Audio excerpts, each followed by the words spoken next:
Hello everybody, this is Avinash Patel here and I welcome you all to the Avinash Patel YouTube channel।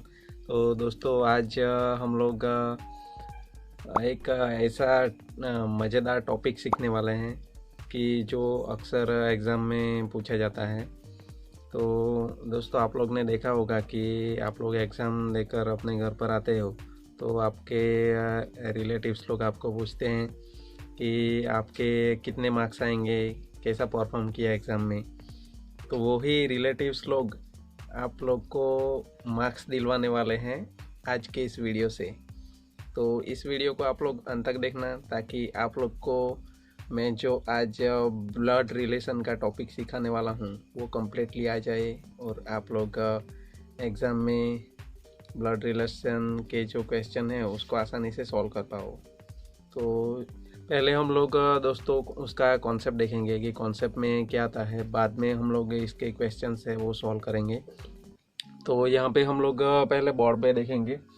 तो board पे मैंने लिखा है वैसे generations और पीडी बराबर। तो अलग अलग जनरेशन्स रहते हैं।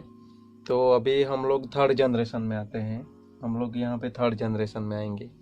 तो थर्ड जनरेशन में हमारे सिवाय और कौन कौन आता है, तो ब्रदर्स, सिस्टर्स, कजिन्स और brother in law, sister in law, और इसको हिंदी में क्या बोलते हैं, भाई बहन, पड़ोसी, साला साली, ये सब थर्ड जनरेशन में आएंगे। और अगर हम लोग हमारे से एक जनरेशन अबव आगे जाएंगे तो उसमें कौन आएगा, फादर यानी पिता, मदर यानी माता, अंकल यानी चाचा, आंट यानी चाची, फादर इन लॉ ससुर जी, मदर इन लॉ सासू जी बराबर। उससे भी आगे अगर हम लोग जाएंगे एक जनरेशन आगे फर्स्ट जनरेशन में, तो वहाँ पे ग्रैंड फादर आएंगे, ग्रैंड मदर आएगी, तो उसको हम लोग क्या बोलते हैं, दादा दादी, राइट। अभी हमारा जो थर्ड जनरेशन है इससे हम लोग नीचे के जनरेशन में जाएंगे तो यहाँ पे कौन आएगा, सन्स आएंगे, डॉटर, नेफ्यू, नीसी। तो इसको हिंदी में क्या बोलते हैं, पुत्र पुत्री, भतीजा भतीजी। उसके बाद है son in law, daughter in law, दामाद बहू, ये सब फोर्थ जनरेशन में आएंगे। और उसके बाद है अगर इससे भी हम लोग एक स्टेप नीचे जाते हैं जनरेशन में तो ग्रैंड सन आएगा, ग्रैंड डॉटर आएगी बराबर। तो ग्रैंड सन को हम लोग पुत्र का पुत्र मतलब पौत्र बोलते हैं, और ग्रैंड डॉटर को पुत्र की पुत्री यानी पोती बोलते हैं उसको, राइट। तो ये सब पीढ़ी है, मतलब इसको जनरेशन बोलते हैं। तो ये जनरेशन को आप लोग को पहले कम्प्लीटली याद रखना पड़ेगा, तभी आप लोग आसानी से एग्ज़ाम में क्वेश्चन को सॉल्व कर पाओगे। तो इसको आप लोग कहीं पे भी नोट कर लेना और इसका चार्ट बना के रेडी रखना और रिवाइज करते रहना। और हम लोग अभी जो शॉर्ट ट्रिक्स सीखने वाले हैं तो उसके बारे में बताता हूँ कि अगर क्वेश्चन में जेंडर के बारे में मेल रहा, मेल जेंडर, उसके लिए हम लोग प्लस सिंबल यूज़ करेंगे, और फीमेल जेंडर रहा तो उसके लिए माइनस सिंबल यूज़ करेंगे। और अगर मैरिड कपल रहता है तो मैरिड कपल के लिए हम लोग यहाँ पे बड़ी प्लस की निशानी रख देंगे, तो हम लोग को आइडेंटिफिकेशन में बहुत ही आसानी रहेगी। और अगर देखें तो इसमें जो मैरिड कपल है तो उसको हम लोग प्लस में दिखाएंगे तो हम लोग को पता भी चल जाएगा कि ये एक दंपति है, और उसको हम लोग क्वेश्चन में आसानी से आइडेंटिफाई कर पाएंगे। तो ये हमारा कॉन्सेप्ट है। तो कॉन्सेप्ट के बाद अभी हम लोग क्वेश्चन सॉल्व करते हैं। तो चले दोस्तों स्टार्ट करते हैं हमारे क्वेश्चंस। तो दोस्तों ये हमारा पहला क्वेश्चन है। तो पहले तो हम लोग क्वेश्चन को कम्प्लीटली समझेंगे, बाद में क्वेश्चन के हिसाब से हम लोग उसके जनरेशन बनाएंगे और बाद में क्वेश्चन को सॉल्व करेंगे। तो देखते हैं क्वेश्चन क्या है। If A is the brother of B, right.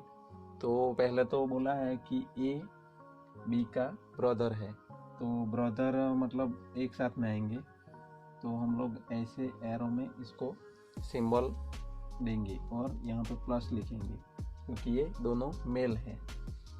लेकिन अभी हम लोग को एक बात पता नहीं है कि ए तो मेल हो सकता है, लेकिन बी मेल है कि नहीं वो हम लोग को पता नहीं है। तो यहाँ से प्लस का सिंबल हटा देंगे। अभी क्या बोला है, के एंड के का भी ये ब्रदर है, तो के को भी यहाँ पे लिख देते हैं। लेकिन के का भी हम लोग को जेंडर पता नहीं है। बाद में D is the mother of B, तो ये बी है, उसकी मदर डी है, तो डी को माइनस सिंबल देंगे हम लोग। उसके बाद क्या बोला है, E is the father of ए, तो ए का फादर कौन है, ई, राइट। तो अभी ये तीनों ब्रदर है, तो ये दोनों क्या हुए, ये दोनों हस्बैंड वाइफ हुए ना, राइट। तो ये दोनों हस्बैंड वाइफ हुए। तो अभी हम लोग इससे हम लोग इसको सॉल्व करेंगे। ऑप्शन देखते हैं ए बी सी डी में से। तो पहला, B is the brother of K, right. तो B is brother of K ऐसा लिखा है, तो ये ऑप्शन तो करेक्ट हो सकता है, राइट। हम लोग को क्या ढूंढना है, गलत कौन सा स्टेटमेंट है वो ढूंढना है। Which one of the following statement is not definitely true, ये ढूंढना है। तो अभी हम लोग क्या करेंगे, दूसरा देखते हैं, B is the father of K. तो ए के का फादर हो सकता है यहाँ पे, तो ए बी के सिंगल लाइन में है तो नहीं हो सकता है। तो हमारे लिए ये ही डेफिनेटली रॉन्ग स्टेटमेंट दिया है ये, तो यहाँ पे आंसर बी आएगा। अभी हम लोग सी को देखते हैं, ए is the son of D, A D का सन हो सकता है, तो ये भी हो सकता है, तो ये तो करेक्ट स्टेटमेंट है। D is the wife of E, तो डी ई की वाइफ हो सकती है, तो ये भी करेक्ट स्टेटमेंट है। तो हम लोग को अभी पता चल गया कि ये बी रॉन्ग स्टेटमेंट है।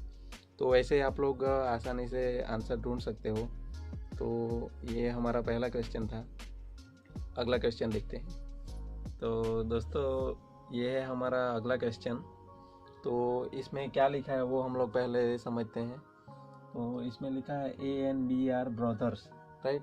पहले हम लोग लिखेंगे ए एंड बी बोथ है ब्रदर्स, मतलब मेल कैरेक्टर है, प्लस का सिंबल आएगा। उसके बाद क्या लिखा है, C and D are sisters, तो यहाँ पे सी एंड डी दोनों माइनस, दोनों सिस्टर है इसलिए फीमेल कैरेक्टर है, माइनस लिखेंगे। ए सन इज डीज ब्रदर, तो ए का जो सन है वो डी का ब्रदर है, तो यहाँ पे ये सेम जनरेशन में आएंगे। उसके बाद क्या लिखा है, how is B related to C, तो ये बी है तो ये सी का क्या लगेगा, ऐसा हम लोग को क्वेश्चन पूछा है ये। तो अभी ए एंड बी ब्रदर है और ये ए का ये सन है, ये डी का भाई है, राइट। तो डी का भाई, तो ये दोनों एक के ही मतलब डॉटर और सन रहे ना, तो ये इसका अंकल लगेगा बी, क्योंकि सी और डी दोनों सिस्टर है, तो ये सी भी इसकी सिस्टर रहेगी, तो ये बी है, ये लोगों का अंकल रहेगा, तो हमारा आंसर इसमें अंकल आएगा। तो ऐसे आप लोग आसानी से जनरेशन को चेक करके क्वेश्चन को सॉल्व कर सकते हो। तो आप लोग को वीडियो पसंद आई होगी, तो वीडियो को अपने फ्रेंड लोग के साथ शेयर करना, और एग्ज़ाम में आसानी से ऐसे क्वेश्चन को आप लोग सॉल्व करके मार्क्स चुरा सकते हो। तो मस्त रहो, खुश रहो, और मेरे साथ पढ़ते रहो, सीखते रहो, और अगली बार ऐसी ही मज़ेदार ट्रिक के साथ मिलेंगे। तब तक के लिए धन्यवाद।